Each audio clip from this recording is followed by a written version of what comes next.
I never thought a simple baby monitor could be the reason I stopped sleeping properly. But if someone had told me back then how it would all end, I would have thrown it out the window immediately. My name is Artem. I'm 29. This happened about a year ago when my wife and I had our daughter, Masha.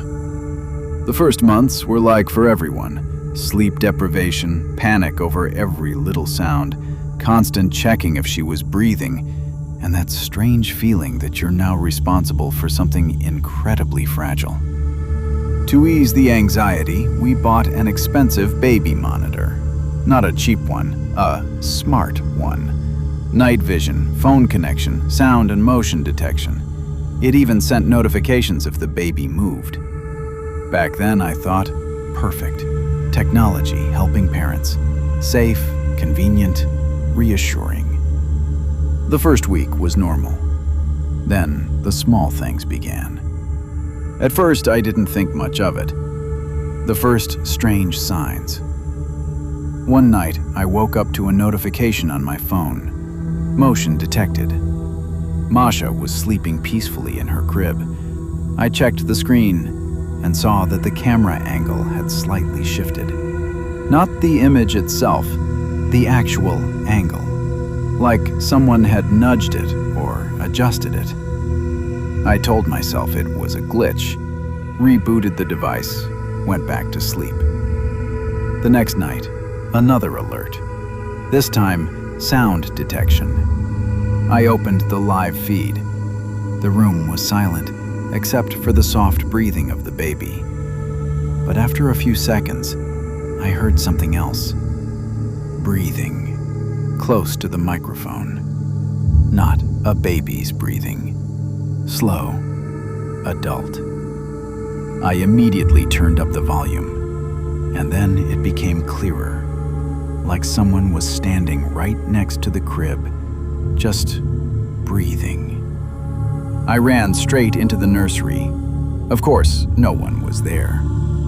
But the camera lens was slightly fogged from the inside.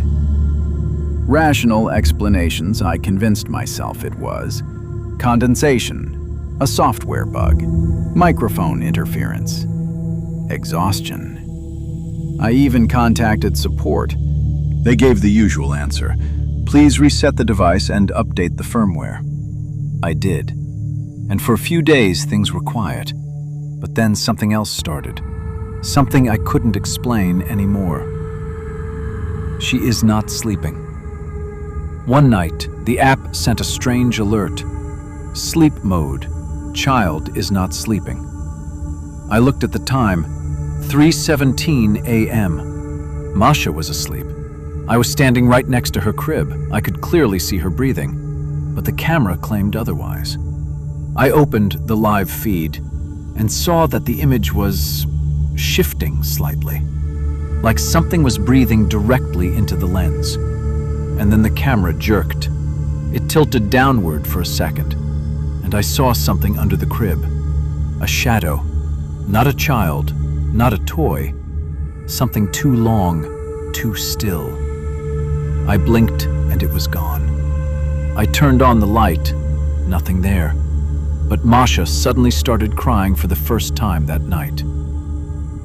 The voice. A few days later, I started noticing a sound, very faint, like someone whispering near the camera. At first I thought it was interference, but then I noticed a pattern. It wasn't random noise, it was words. I recorded one fragment. When I played it back later, I felt my stomach drop. It said, "Be quiet, she's watching." I never showed anyone the recording. My wife started noticing I was getting anxious. I began waking up before the alerts, sometimes a second before them, like I could feel when something was about to happen. The real nightmare. The worst happened on a Friday. I woke up around 2:40 a.m. No reason, no alerts. I was just awake. And then, a notification, but different. Not motion, not sound. It said, "Manual mode activated." I sat up. That was impossible. We never enabled anything manually. I opened the app and saw the camera had rotated on its own. It was pointing directly at me, not the crib, at us. And then the image slowly zoomed in, but the camera wasn't physically moving. I felt my throat tighten. My wife woke up. "What's going on?" I couldn't answer because the speaker on the phone turned on, and a sound came through. Soft, a child's laughter. But it wasn't Masha. Masha was in the room. I knew that for sure. The laughter grew louder, and then I saw it on the screen. Us, sleeping. But I was sitting and looking at the screen. On the screen, I was lying down, my wife beside me, and between us, something else. A pale shape, completely still, looking straight into the camera. After that, I ripped the monitor out of the wall, but the image didn't stop. It kept running. I ran into the nursery. Masha was crying. The room was freezing. Windows closed, door closed, but the air felt like a basement. The camera was on the table, unplugged, but my phone still showed the feed, and now it only showed the crib, empty. And then a voice said, "Too late." My phone dropped, my wife screamed, and at that exact moment, Masha went silent. Complete silence. I remember slowly lifting my head and seeing the camera turn on again, even though it was unplugged. Now it wasn't pointed at the crib anymore. It was pointed at the door, at us. And the image went black, but the sound stayed. The last thing I heard was breathing, right next to the microphone, and a whisper, "Now you watch me." After. The next day we got rid of everything, camera, phone, even replaced the Wi-Fi router. I didn't want anything connected to it anymore. After that night, Masha started sleeping worse. Sometimes she stares into corners and smiles. Sometimes she cries for no reason. And the strangest part, I never use baby monitors anymore. But sometimes at night, I wake up and see a notification on my new phone. Motion detected, even though there is no camera.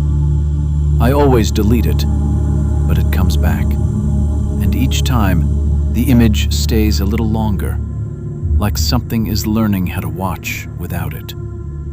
And I'm still not sure, did we throw the device away? Or did it just stop needing it? Because now, it's watching through something else.